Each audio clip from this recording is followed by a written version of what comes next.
People in my town don't like talking about the cornfields anymore. Not after what we started seeing. It began late last October, right after the harvest should have ended. The nights were cold, quiet, and unnaturally still. The first report came from an old farmer named Jacob Miller. He claimed that every night, around 3:17 a.m., something was standing in his field.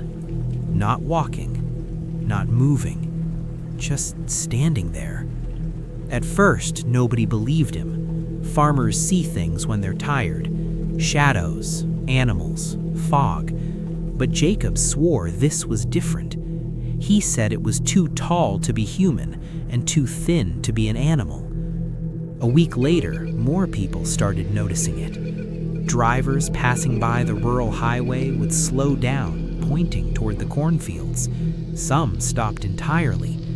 They all described the same thing. A pale figure, taller than the corn itself, standing perfectly still between the rows. No clothes, no face, just smooth white skin that seemed to reflect moonlight. What made it worse was the way it faced the road, always watching. Farmers began finding strange patterns in their fields the next morning. Not crop circles, but flattened areas, like footprints. Except they were enormous. Each one looked like something had stood there for hours without shifting its weight.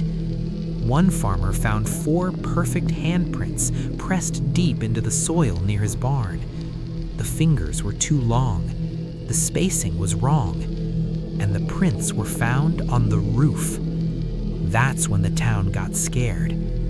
Jacob decided to prove it was real. One night, he launched a drone over his cornfield, live streaming the footage to his phone. The drone climbed higher and higher until the figure came into view. It was standing there, motionless.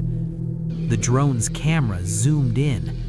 The thing had no eyes, just a smooth, blank face. Then, its head tilted upward, slowly, as if it could hear the drone, as if it knew it was being watched. The moment the camera locked onto its face, the drone lost signal and dropped straight down into the field.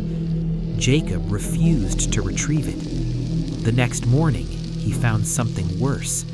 The corn surrounding his house had been pressed flat, leading all the way to his front door. And on the side of his house were 2 pale streaks, like someone had dragged their hands along the wall.